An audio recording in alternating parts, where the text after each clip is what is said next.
Estamos en Casa Revara, una taberna que celebra lo criollo y la bohemia, para tener una conversación muy especial con el gran escritor peruano Alonso Cueto.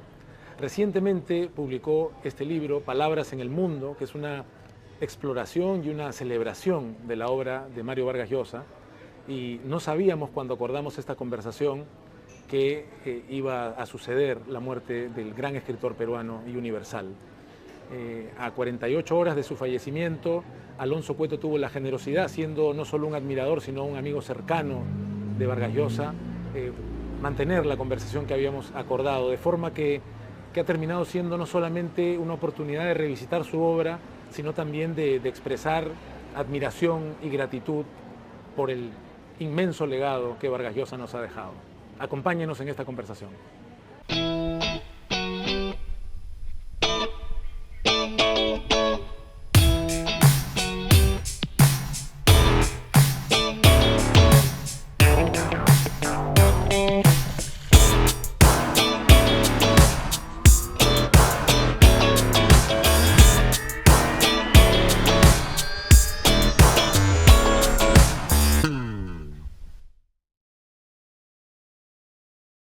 Querido Alonso, siempre es una alegría muy especial poder hablar contigo, conversar contigo y con mucho entusiasmo habíamos acordado esta conversación para aire libre. Así es.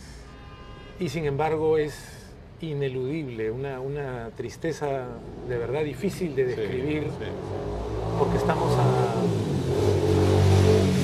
ni siquiera todavía 48 horas de la muerte de Mario Vargas Llosa y justamente nos reuníamos para hablar de esta reciente publicación tuya sobre la obra de Vargas Llosa, Palabras en el Mundo. Así que la gratitud que ya tenía por el tiempo que me das para esta conversación ahora crece y se vuelve más honda porque la podamos tener en un momento como este, ¿no? Un gran gusto estar contigo, Salvador, como siempre. He admirado todo lo que haces dentro y fuera de los escenarios y de las pantallas, así que creo que además tu rol como Pantaleón es memorable, hablando de una novela de Mario Vargas Llosa. Es, creo, un momento de gran consternación, ¿no? Ayer he visto un periódico popular donde decía Mario Vargas Llosa en el corazón del Perú. Me parece interesante que haya unas reacciones de ese tipo frente a un autor. Y yo creo que una de las razones es que las novelas de Vargas Llosa construyeron una galería de espejos múltiples, ¿no? En los que nos hemos visto reflejados todos como peruanos, unos personajes, unas situaciones, un lenguaje, ¿no? Que de una u otra manera nos representaban o representaban los sueños que habíamos tenido sobre nosotros mismos, y que en esa relación, ¿no?, tan intensa, tan cercana, tan vibrante que hay entre un escritor y un lector, las obras de Vargas Llosa nos hicieron apreciar al Perú, a la América Latina, y al lugar que tenemos, ¿no?, en el mundo, ¿no? O sea, es una construcción de un universo en sus novelas, un universo lleno de conflictos, de contrastes, de dificultades, variado, abundante, múltiple. Bueno, este es el universo de la América Latina, es el universo del Perú. O sea, claro que él siempre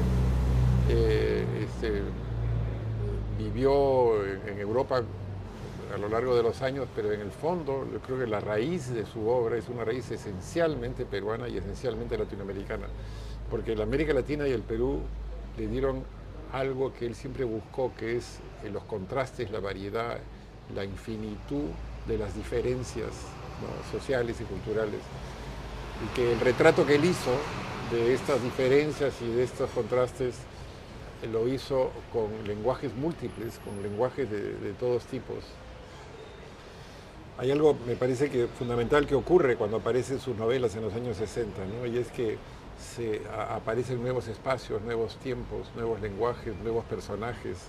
Nos vamos de una noche húmeda en el Colegio Militar León Soprado, en La Perla, hasta una mañana vibrante en un río de Santa María de Nieve, o un sol ardiente en Piura, y luego caminamos por la Plaza San Martín con Santiago Zavala en conversación en la catedral. ¿No? Aparecen tantos universos, tantos personajes, tantas situaciones, tantas palabras, y ese mundo, ese universo tan variado, nos llena de asombro y al mismo tiempo de reconocimiento por quiénes somos nosotros y qué son estos libros.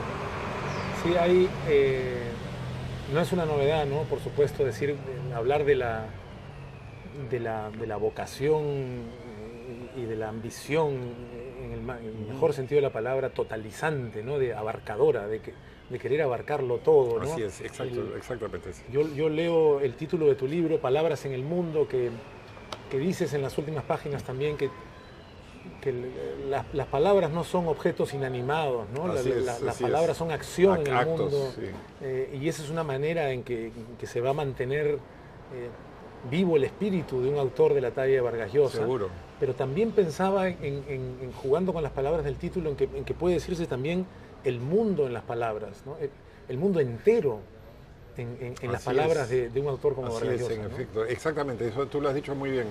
O sea, el mundo entero es una ambición, ¿no? Que busca de la novela total, ¿no? Ahora, ¿por qué él busca la novela total? Él busca construir universos en los que el mundo entre, y él sabe, me lo dijo algunas veces, que la novela total es algo imposible, ¿no? No existe la novela total. ¿Qué novela puede reproducir la variedad infinita del mundo, ¿no? Pero puede parecer que lo reproduce, puede crear una esfera tan bien cerrada, tan bien demarcada, con personajes que se mueven en su interior, que cuando lees una novela como, bueno, Conversación en la Catedral o La Guerra del Fin del Mundo, dices, bueno, parece que el mundo está resumido en esta historia, ¿no? Claro, como lectores sentimos que habitamos, ¿no? Exactamente. Aquello que aspira a la novela total, ¿no? Tú lo has dicho. Estás en un universo completo. Mira, ¿no? qué importante es eso, ¿no? Y lo vemos en tus películas, ¿no? Sentir que habitamos ese universo y que lo vemos tal como lo ve el autor, ¿no? Entonces, yo te digo, ¿no? O sea, después de leer La ciudad y los perros, tú anda a La Perla y mira el Colegio Militar León Soprado y ya no es el mismo colegio, ¿no? O vete a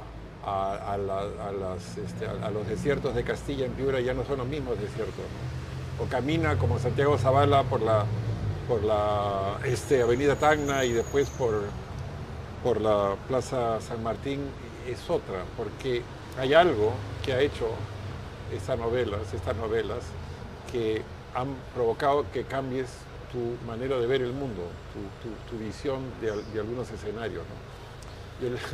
El otro día un amigo me decía que había visto cómo Anton Chejov, el escritor ruso, describe a un perro, y me dijo, y después de ver esa descripción vi un perro y me pareció que era un perro chejoviano, o sea que estaba hecho igual que lo había escrito su autor. Eso es lo que pasa con las grandes obras, nos cambian nuestra percepción de las cosas. Hace poco leí un libro pequeño de Barico que se llama, si no me equivoco, algo así como La vía de la narración, que es una reflexión sobre la narrativa, que creo que él lleva al libro una charla que hacen en alguna universidad italiana, donde los maestros hablan sobre su maestría, sobre el objeto de su maestría, en este caso la narrativa, y Barico dice algo parecido, es posible que lo esté citando un poco mal, pero dice algo parecido, que para él la narración es un espacio, o sea, es espacial. Tiene una parte de ese texto en el cual él va contra estas fórmulas tipo viaje del héroe, que si bien pueden encontrarse genuinamente en muchas historias, él prefiere algo así como definir lo narrativo como un espacio. Y creo que solo los grandes escritores, las grandes escritoras, sí, que se acercan a crear un mundo, nos permiten, sí, sentir que habitamos, sí, en el espacio de la narrativa. Absolutamente. ¿No? Mira, yo te comento, hay un cuento de Jack London que se llama Por un fuego o algo así. Bueno, la historia de este cuento es un hombre que está perdido en el Polo Norte y que no tiene cómo regresar y está cayendo la noche. Y entonces él sabe que si él no hace una hoguera, va a morir congelado. Y hay algo que hace este cuento de Jack London que provoca que tú tengas una sensación de frío, de hielo, cuando lo estás leyendo, ¿no? O sea, ¿cómo es posible que un autor con palabras solamente provoque en ti sensaciones físicas, ¿no? O sea, tener frío, tener calor, ¿no? El otro ejemplo es la novela de Paul Bowles, ¿no? Bajo el cielo protector, donde más bien estás en Marruecos, ves las moscas y sientes calor, ¿no? cuando lo estás leyendo. Entonces, efectivamente, lo que dices tú es muy cierto, ¿no? La idea de estás en un lugar, ¿no? Y a mí me parece muy importante, y a veces le digo eso a mis alumnos, que es muy importante que los personajes sientan, que sepamos si los personajes tienen frío o tienen calor, y si tienen frío o calor es porque están en un espacio, ¿no? Me mencionabas, Alonso, ahora antes de que comencemos, viendo esta portada, cómo Mario Vargas Llosa aparece Sí. un poco entre plantas, como Entre por plantas. pura casualidad.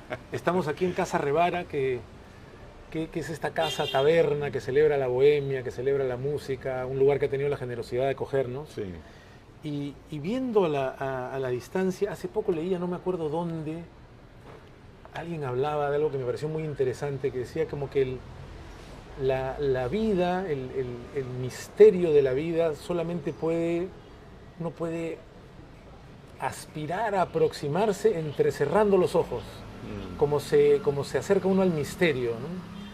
Y ahora que Vargas Llosa no está ya entre nosotros y que vemos estas fotos de su juventud, cubierto de plantas, tú dices algo en el libro que lo dices de manera categórica y con contundencia, ¿no? Vargas Llosa tiene unos primeros años de mucha felicidad, la primera década de su vida, su infancia, y luego conoce a su padre. Así es. Al que quizá idolatraba a partir de una foto en particular, ¿no? Vestido marcialmente de marino. Así es.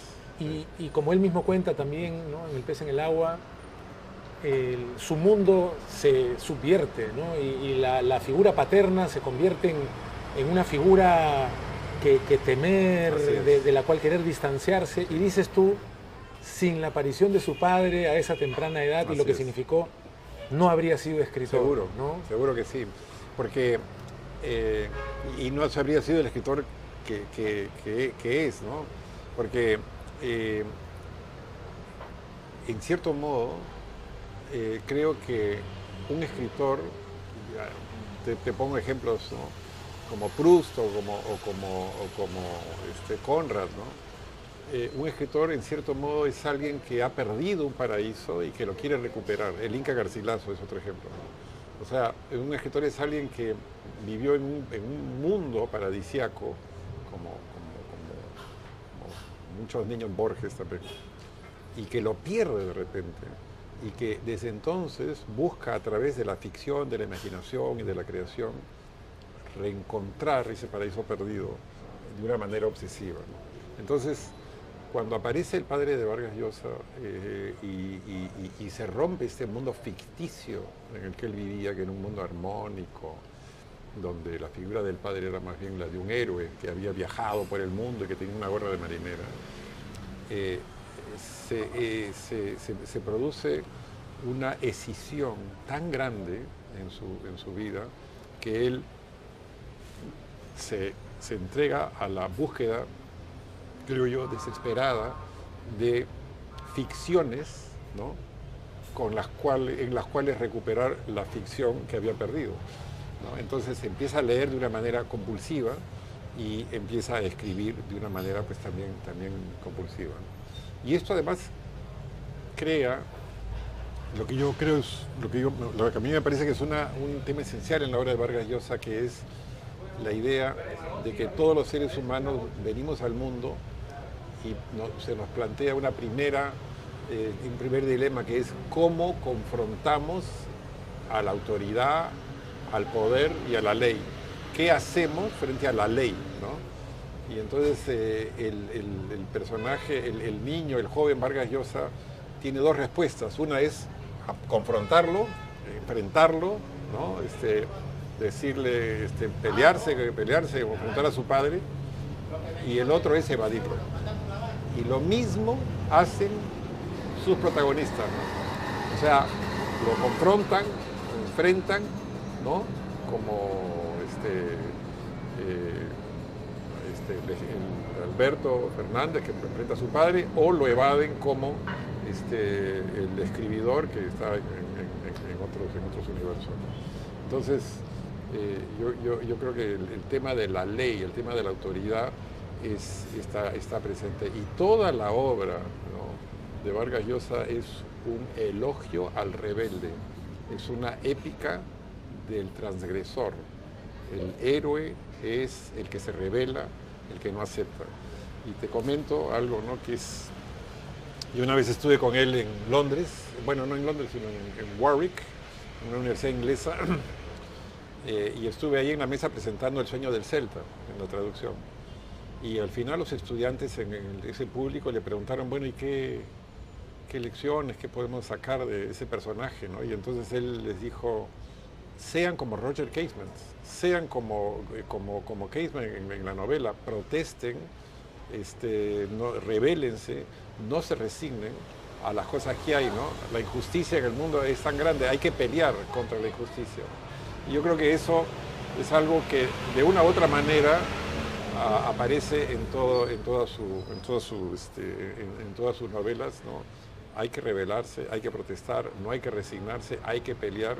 Y bueno, eso es lo que define una vida, pues una vida que es la vida de un luchador en la vida y en la ficción. Y como dices también en el libro, esa rebeldía, ¿no?, esa respuesta a toda autoridad, a toda manifestación de autoridad, ya sea un dictador, ya sea un padre, ya sean las costumbres de un lugar, ¿no?, así es, que pueden llevar a la rebeldía o a la evasión, llevan también al impulso de, que creo que lo podemos ver en él como escritor, de crear estos otros universos casi en una competencia rebelde contra el padre o contra Dios o contra la etiqueta que se quiera poner, por crear también universos alternativos, ¿no?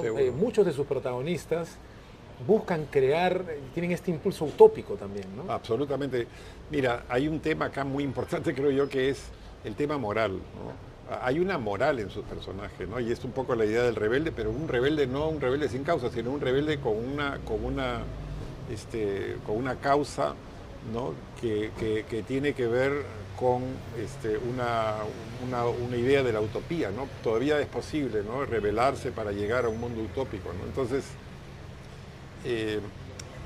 sus personajes crean sociedades utópicas.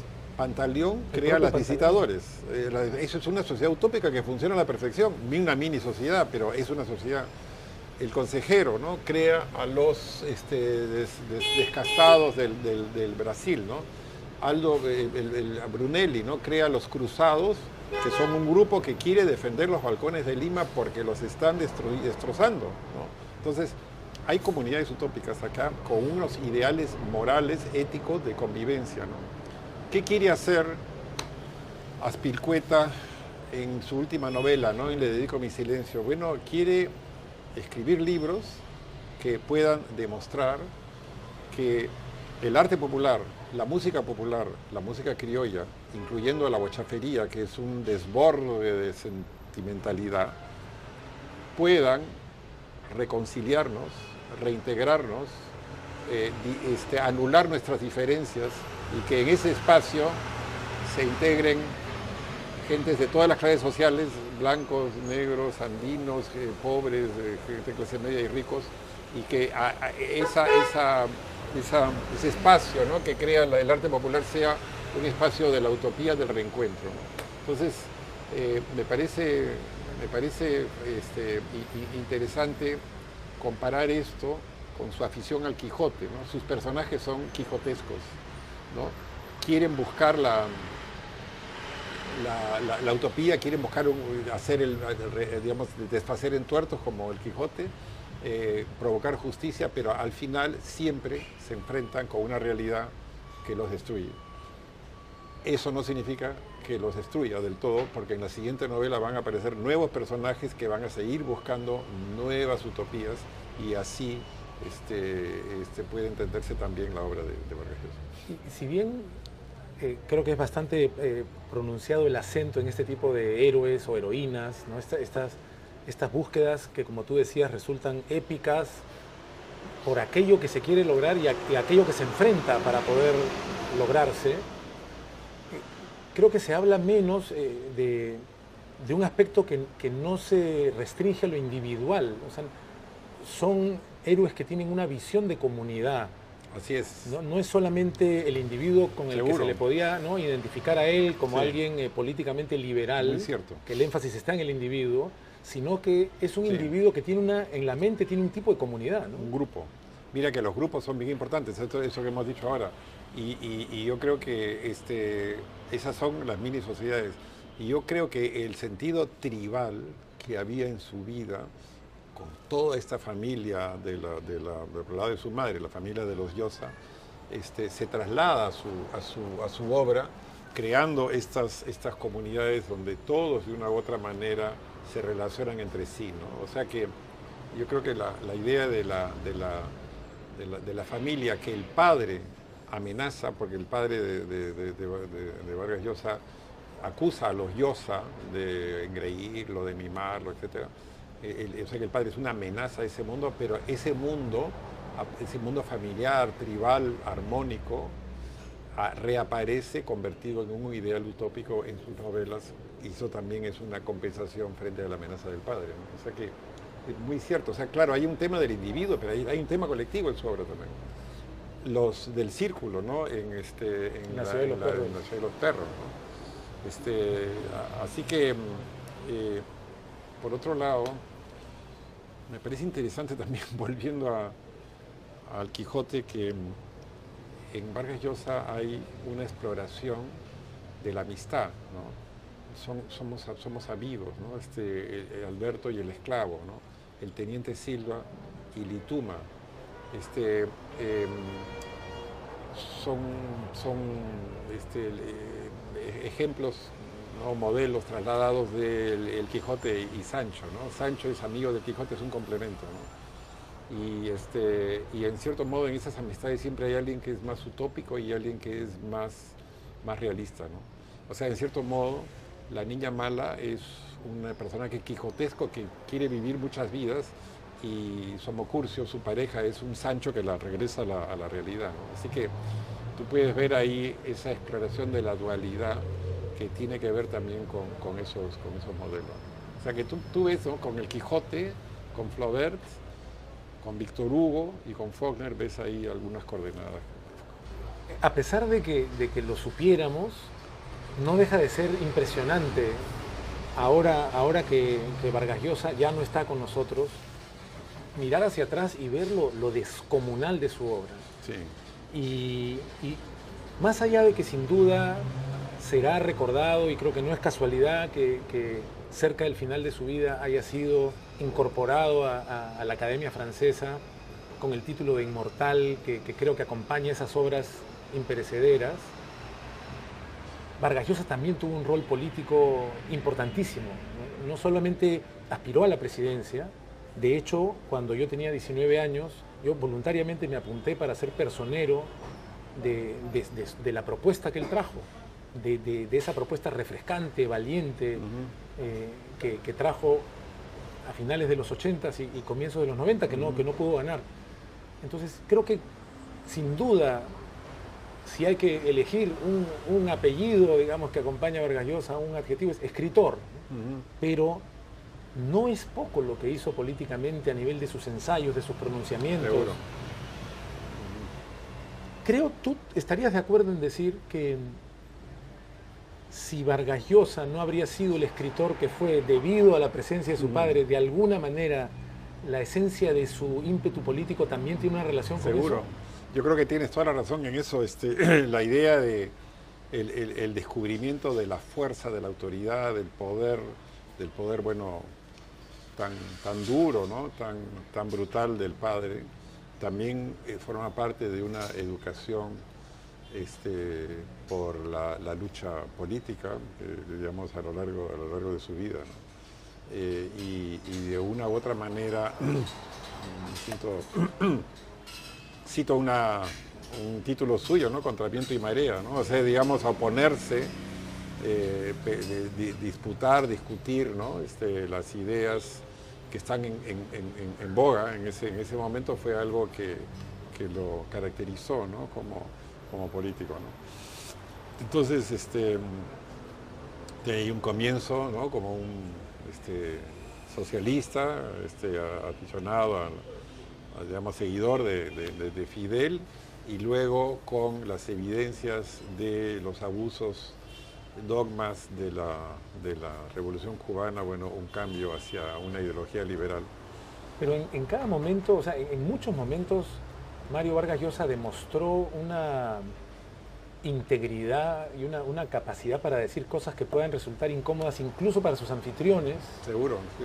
Está el recuerdo de lo que dijo en México, ¿no? La dictadura perfecta, sí. Refiriéndose al PRI, la dictadura perfecta, sí. O estar entre los primeros intelectuales notorios que se apartan de una revolución cubana que en su momento apoyó. Sí. Esa rebeldía y ese defender su punto de vista sin que importe qué, es una de sus características también en lo político, ¿no? Absolutamente, y además creo que en todo momento sus opiniones políticas parten de una convicción personal.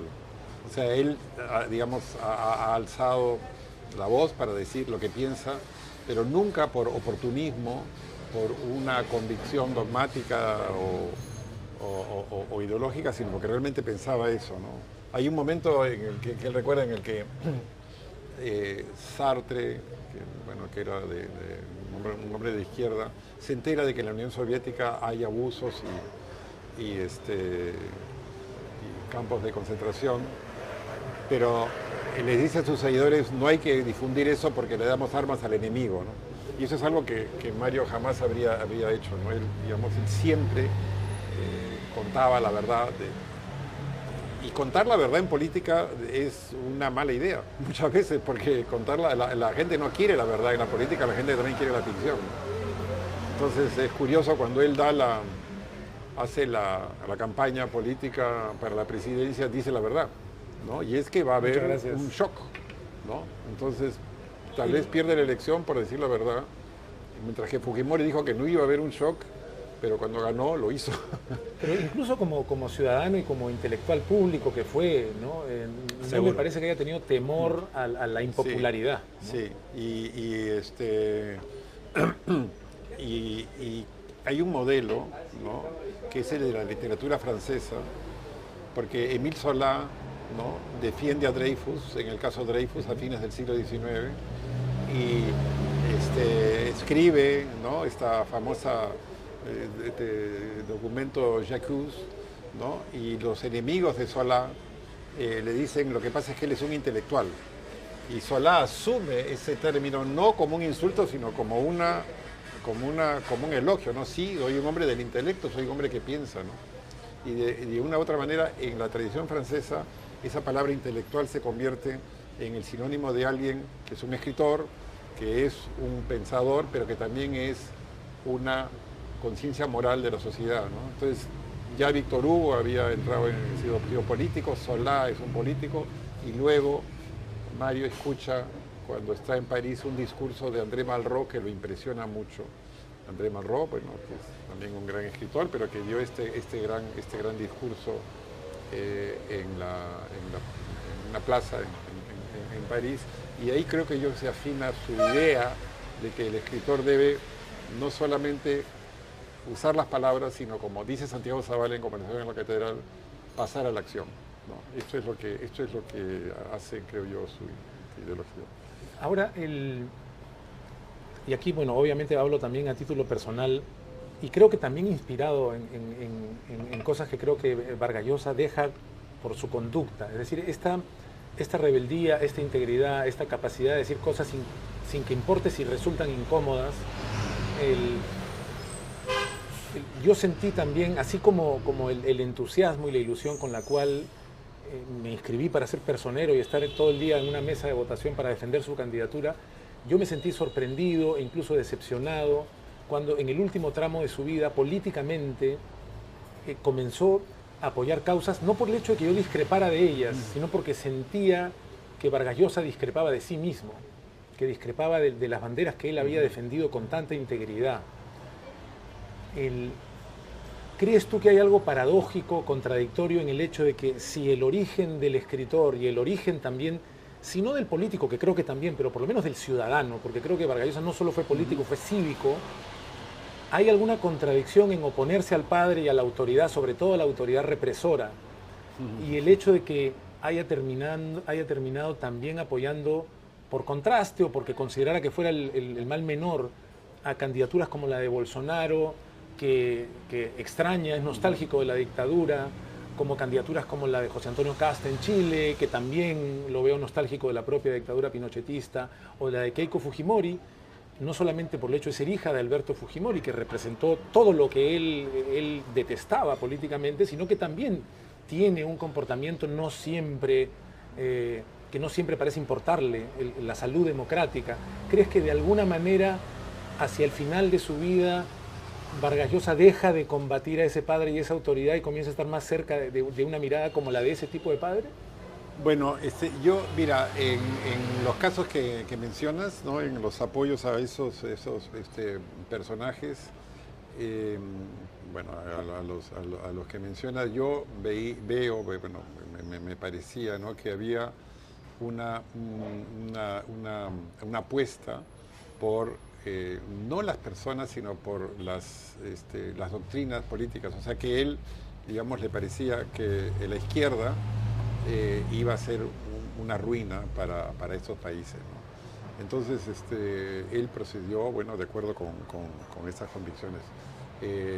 Yo no sé si eso se debió al tema del padre o no, pero yo creo que ahí hay un asunto que tiene que ver, no sé si con el apoyo particular a esas personas, sino con el rechazo de lo que él consideraba, bueno, ideologías destructivas. Bueno, ahora hay que tener en cuenta, ¿no? Que nosotros elegimos a Castillo y no nos pudo haber ido peor, ¿no? No digo que deberíamos haber elegido a Keiko, pero en general la política es un terreno de afirmaciones, mientras que el arte, la literatura es un terreno de preguntas, ¿no? La política quiere dar respuestas y la literatura quiere hacer preguntas y señalar ambigüedades, ¿no? Por eso es que creo que la literatura y el arte siempre serán más interesantes y más reveladoras de quiénes somos que la política, ¿no? Somos más y mejores candidatas también a lo imperecedero, ¿no? Sí. Ahora, hay una cosa también que me parece interesante y es que algunos intelectuales han entrado en política, como por ejemplo Václav Havel, que era dramaturgo y fue presidente de la República Checa, ¿no? Es Sarmiento, ¿no? En la Argentina en el siglo XIX, ¿no? Pero a mí me parece que el intelectual y el político tienen una visión totalmente diferente respecto del lenguaje, ¿no? El político utiliza el lenguaje para engañar, para mentir, para ilusionar, simplificar, ¿no? En cambio el intelectual cree en la palabra, cree que la palabra tiene un valor, ¿no? O sea, el político va a decir cualquier cosa para que le conviene, pero no cree en la palabra, ¿no? Por ejemplo, Fujimori cuando decía no va a haber shock, ¿no? Decía en la campaña, ¿no? Y cuando hubo shock la gente lo aceptó porque la gente está acostumbrada a los políticos, ¿no? Entonces, esa es la razón por la que creo yo los intelectuales por lo general no les va bien en política, ¿no? Incluyo en eso a mi propio padre que entró en el mundo político y que creo yo, tengo la sensación de que ese ingreso en la política apresuró el fin de su vida, ¿no? Porque mi padre, el general Velasco dio el golpe el 3 de octubre del 68 y mi padre murió un mes después, ¿no? El 3 de noviembre. Yo estoy seguro de que ese mes fue para él un mes de tormentos y de angustias que seguramente acabó con su vida con un derrame cerebral. Y también creo que es la razón por la que yo nunca, a mí nunca me ha interesado entrar en el mundo político, aunque debo confesar que lo sigo muy, muy de cerca y que te admiro a ti por haberlo logrado un papel muy destacado en un episodio decisivo para nosotros. no podemos terminar, aunque sea breve y en ese sentido pues muy injusta, una conversación sobre Mario Vargas Llosa sin tratar de acercarnos a la magnitud Sí, de lo que ha sido así como es, escritor, ¿no? efectivamente. ¿Cómo hacernos? Es difícil en un terreno subjetivo como el del Absolutamente, arte, sí. pero ¿cómo hacernos una idea del tamaño, de la talla de Mario Vargas Llosa como Sí, escritor, ¿no? sí, mira, me parece muy curioso pensar, ¿no?, que el Perú, que es un país con un analfabetismo muy grande, con enorme deficiencias en el sistema educativo, eh, haya producido a dos escritores en el siglo XX que son en la primera mitad César Vallejo y en la segunda mitad Mario Vargas Llosa. O sea, ¿cómo es posible que haya ocurrido esto? Que eso digamos, escritores de estas dimensiones, de estos universos, ¿no? Y si tú, bueno, hablaba con un amigo, Guillermo Niño de Guzmán, sobre esto, te pones a pensar en la obra conjunta de Vargas Llosa, uno se pregunta, ¿hay algún otro escritor en español o en cualquier idioma en el siglo XX que haya producido al menos 5 obras maestras, ¿no?, a lo largo de su vida? La ciudad y los perros, La Casa Verde, Conversación en la Catedral, La Guerra del Fin del Mundo, La Fiesta del Chivo y alguna otra a lo mejor. No sé si en inglés, en francés, creo que no. Creo que incluso si tú miras la obra de Faulkner, no hay un número tan significativo de grandes obras, de obras maestras en la vida de un solo autor. Por supuesto que hay muchas otras que podrán tener, no tendrán ese nivel, pero es curioso pensar la magnitud del universo que él construye, que es un universo tan amplio, tan complejo, tan rico, tan contradictorio, lleno de personajes tan diferentes y con una visión, ¿no?, del ser humano tan compleja, ¿no? Y te pongo un ejemplo, ¿no? A mí siempre me asombró en La Ciudad y los Perros cómo el jaguar es un personaje que te inspira terror en la primera parte, ¿no? Desde la primera línea, cuando el jaguar dice 4 y los dados están ahí y el caba es el que tiene que robar el examen de química y el caba está temblando, ¿no?, de miedo, no de frío. Y luego, al final, por algún motivo, el jaguar termina siendo un héroe. O sea, el jaguar te inspira una admiración, ¿no? Porque nunca acusa a sus compañeros, ¿no? Entonces, este viaje moral, ¿no?, este itinerario que hace el jaguar, revela, es un ejemplo, ¿no?, de la visión tan compleja y variada que realiza.